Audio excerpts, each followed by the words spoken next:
क्या ये जो सारी कल एक्टिविटी हुई है इसको एक पॉजिटिव स्टेप लेना चाहिए ब्रॉडर पर्सपेक्ट में? पाकिस्तान तहरीक इंसाफ के जो मामलात या सख्ती या तनाव चल रहा था उसमें कुछ कमी आ सकती है? देखिए अलीना, जो बातें इरशाद भाई बता रहे थे बड़े खुश होकर बता रहे थे और आज बड़े खुश हैं इरशाद भाई। अच्छा, और आप देखें किस तरह आप साथ बैठे हैं, आप ज्यादा फील कर सकते हैं। प्यारी जी जी। तो मैं ये सोच रहा था कि जो बातें बड़ी खुश खुश होकर और चैक चैक कर ये बता रहे थे। अरशद नदीम, नीरज चोपड़ा ने कहा था कि आज खुदा अरशद नदीम के साथ है, जैसे भी फेंकेगा दूर ही जाएगी। तो मैं अर्ज ये कर रहा था कि जिस तरह ये खुश खुश होकर चहक चहक कर ये इन्फॉर्मेशन दे रहे हैं कि राब्ते हो गए और ये हो गया। देखिए बात ये है कि इस मुल्क में प्रॉब्लम हम सारे क्या डिस्कस करते हैं। प्रॉब्लम इमरान खान साहब के दौर में भी यही था, प्रॉब्लम शहबाज शरीफ साहब के दौर में भी यही है, और प्रॉब्लम उससे पहले जनाब नवाज शरीफ साहब के दौर में भी यही था। और प्रॉब्लम क्या है?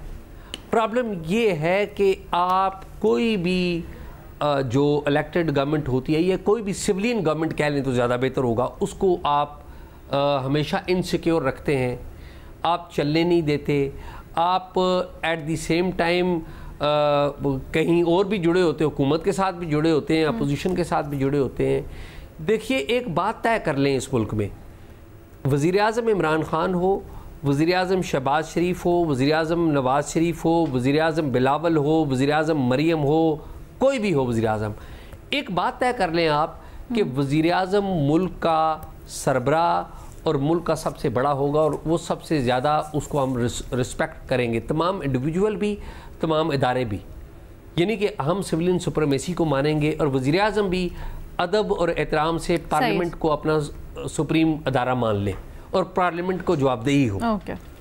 जब ये चीज़ें हम मानने के लिए तैयार नहीं है, मरियम जब जेल में थी तो उनसे राब्ते थे। अब ये इमरान खान साहब की पूरी कोशिश है कि इनसे राब्ते हों। वो कभी भी ये नहीं कहते कि वो सियासतदानों से मिलके बैठेंगे, वो कहते हैं कि मैंने उधर उनसे राब्ता करना है।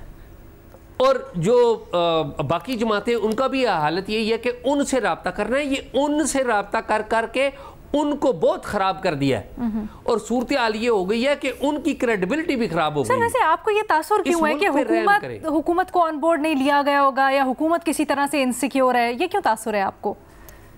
देखिए बात यह है कि अलीना, इस तरह के जब राब्ते होते हैं ना तो ये हुकूमतों को आमतौर पे बताया ही नहीं जाता। अच्छा। और फिर जिन हुकूमतों का 2018 में जो हुकूमत थी इमरान खान साहब की, उसका मैंडेट किस तरीके से बनाया गया था और ये जो मौजूदा हुकूमत है इसका मैंडेट किस तरीके से बनाया गया है, तो ना इज्जत उनकी है ना इनकी है। तो ये जब आप किसी को अहम ही नहीं समझते और आप ये कहते हैं कि इनका मैंडेट तो हमें पता है ना कि हम भी तो कोई रोल था ना। बड़ी इंटरेस्टिंग तज्जिया है या रीडिंग है एजाज की। मज़र अब्बास साहब, डू यू थिंक इस जाविये से हमें इसको रीड करना चाहिए? अच्छा, एक चीज़ तो आप ये समझ लें कि जेल के बाहर जो चीज़ें मैसेजिंग होती है उससे ज़्यादा जेल के अंदर से हो सकती है। जेल के अंदर कोई ऐसा गैर कानूनी काम है जो नहीं हो सकता। तो आप चाहे मोबाइल फ़ोन हो, आपको पता है कि वो डैनियल पर्ल केस में शेख उमर जिसको सज़ाए मौत हुई थी उसकी डेथ सेल से 9 इंटरनेशनल सिम्स रिकवर्ड हुई थी। तो हर चीज़ जेल के अंदर से हो सकती है। तो इमरान खान हो, नवाज शरीफ हो, जरदारी हो, कोई भी हो, जेल के अंदर जो फैसिलिटी अवेलेबल है वो जेल के बाहर भी अवेलेबल नहीं है उसमें। दूसरे ये कि मेरा नहीं ख्याल कि ये कोई इसको हमें इस पैराए में लेना चाहिए कि कोई बड़ा ब्रेक थ्रू हो गया है, कोई जो है वो राब्ते कायम हो गए हैं। ये प्योरली एडमिनिस्ट्रेटिव चीज़ थी।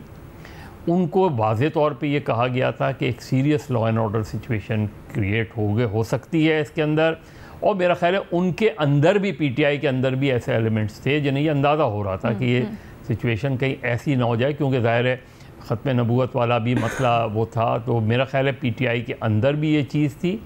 हाँ, इसमें जो इम्पॉर्टेंट एलिमेंट है वो अलीमा ख़ान का है। वो कल तो एक ऑडियो थी, आज उन्होंने बाकायदा ये बातचीत की उन्होंने, तो वो तो वाज़े तौर पे मौजूदा पीटीआई की लीडरशिप के सामने आके खड़ी हो गई हैं।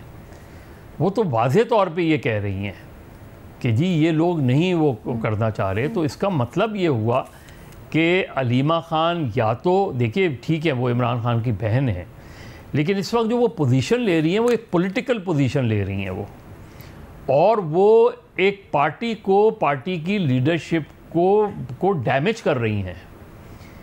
वो उनका क्या है इस वक्त पीटीआई में, उनका स्टेटस क्या है, अलीमा खान का क्या है, वो कोई ओहदा नहीं रखती, वो कोई ओहदा नहीं रखती ना। और वो पार्टी के जो मरकज़ी लीडर्स हैं उनको कह रही हैं कि ये जो है इस्टेब्लिशमेंट के कहने पर गए थे, वो उनको वो कर रही हैं कि ये बताएं कि ये 7:30 बजे, भाई आप हैं कौन, एक्सेप्ट कि आप इमरान खान साहब की बहन हैं, और बहन के लेवल पे जाहिर है एक भाई की कंसर्न समझ में आती है। लेकिन जब वो रिपीटेडली ये बात कर रही हैं तो इसका मतलब ये है कि आप पीटीआई की जो मौजूदा लीडरशिप है उसको एक ऑकवर्ड पोजीशन में डाल रही हैं। अच्छा, दिस इज़ वेरी इंटरेस्टिंग। क्या आपको लगता है आज जो खान साहब से बात हुई है, ज़ाहिरी बात उनको कन्वे किया गया होगा, अलीमा खान साहबा पर खुद भी गई, तो इस बारे में कुछ हुआ होगा? बल्कि भट्टी साहब, अगर आपके पास या एजाज के पास कोई इत्तलात हैं, बेनज़ीर आपके पास, तो वो भी प्लीज़ ऐड इन कीजिएगा। क्या आप लोगों को लगता है कि अलीमा खान साहबा से कुछ इस बारे में आज खान साहब ने बात की? जी मैडम शेख, कहा गया है और अलीमा खान साहबा को बताया गया इमरान खान साहब की तरफ से कि इशू क्या था। अच्छा। खत्म नबूवत थी, एक 9 मई हमें सामने पड़ जाना था, और इमरान खान ने कहा भी कि सारी पार्टी को जलसा मनसूख होने का रंज है और गुस्सा है, मगर मैं समझता हूँ कि हमने ब्रॉडर पिक्चर में अच्छा फैसला किया और इंतशार से बचने के लिए किया। तो और उन्हें यह भी कहा गया कि आप मुतात रहा करें, या कम से कम एक दूसरे से पूछ के तो बात किया करें। वो लड़ाई क्यों हुई थी बुशरा बीबी और अलीमा खान साहिबा की? वो मैडम शेख कोई 12वीं मरतबा हुई है, लेकिन उस दिन ज़रा ज़्यादा ऊंची आवाज़ में होने लग गई। उनका शुरू से ही ज़ाहिर है एक शादी पे भी नहीं आई थी, शुरू से ही एक इख्तलाफ है, शुरू से ही झगड़ा है बहुत सारे इश्यूज़ पे। तो खान साहब का क्या रिएक्शन था उस दिन? इमरान खान साहब बात उन्होंने 2-3 मरतबा देखा उस तरफ, ज़ाहिर उनसे ज़रा साफ़ी दूर होते हैं, उन्होंने बात जब मुकम्मल की। लेकिन आज भी भट्टी साहब, आज भी अलीमा खान साहिबा ने बाहर निकल के वही बात की जो कल ऑडियो में थी बात। और उन्होंने ये कहा कि इमरान खान की तरफ से उन्होंने जलसा मनसूख कर देगा। मतलब कौन क्या खेल खेल रहा है इसका समझ में नहीं आ रही। मज़हर साहब भाईजान, इशू ये है कि इमरान खान साहब ने जलसा मनसूख किया है, इमरान खान साहब ने सबको बुलाया है, इमरान खान साहब सारा कुछ कर रहे हैं। अलीमा खान साहबा अगर बाइडन पर इंतजार लगा दें कि बाबे बाइडन की वजह से हुआ है तो उनकी मर्जी है। कौन होता है जो इमरान खान का जलसा नहीं तो अलीमा खान साहिबा को कोई चुप क्यों नहीं करा रहा? यानी इमरान खान क्यों नहीं चुप करा रहा? लगे रहते हैं। इमरान खान साहब को पता है, आपको ये उनका बड़ा एक फेवरेट है कि लड़ाइयाँ चलती रहें, गपशप होती रहे, एक दूसरे पे होते रहे, हल्का फुल्का मुस्कुराते रहे। लेकिन मज़हर साहब का पॉइंट ये है बेसिकली कि ये जो गपशप या लड़ाइयाँ हैं ये पार्टी को डैमेज कर रही हैं। बेनज़ीर ने भी एग्जैक्टली अभी यही कहा था। कोई ना, बिल्कुल नहीं, अल्हम्दुलिल्लाह बेफिक्र हो जाए, बेफिक्र नहीं, बेफिक्र होने की बात नहीं है। मसला ये है कि इमरान खान साहब की बहन पब्लिकली आके ये कहें कि पार्टी की जो मरकजी लीडरशिप है कि वो इस्टेब्लिशमेंट के कहने पे जाती है, वो ये कहें कि इन्होंने जलसा। मेरे आइडियल मज़हर भाई, मेरे ये आइडियल नहीं है बात, ये आइडियल बात नहीं है भट्टी साहब। फारिग लोग हैं, ये फारिग लोग हैं। कौन फारिग लोग हैं? आगे उगे हैं कोई, ये अलीमा खान साहबा, बाकी सारे ये सिर्फ अखबारी बयान है। बेनज़ीर एक सेकंड आसानी से आप कह रहे हैं। बेनज़ीर कहूंगी कि देखिए नुकसान तो पार्टी को हो रहा है और हमें नजर आ रहा है। कल जब जलसा कैंसिल हुआ तो उसके बाद सोशल मीडिया पे भी चल रहा था, चैनल्स पे भी चल रहा था, जो पीटीआई के वर्कर थे, जो सपोर्टर्स थे, वो गुस्से का इजहार कर रहे थे कि हमें किसी ने बताया ही नहीं। बिल्कुल मुख्तसर कीजिएगा। पता चला कि जलसा कैंसिल हो गया। और ये हमने पहले भी देखा है, उमर अयूब साहब के ऊपर भी गुस्सा निकाला। बाकी भी जो पीटीआई की लीडरशिप है वो भी कहती रही है कि हमसे वोटर्स पूछते हैं कि आप क्या कर रहे हैं। चले इस बात को फिर यहाँ पर कंक्लूड कर देते हैं कि हमारी पैनल की जो अक्सरियत है वो ये समझती है कि तहरीक इंसाफ को नुकसान पहुँचता है इस तरह के बयानात का।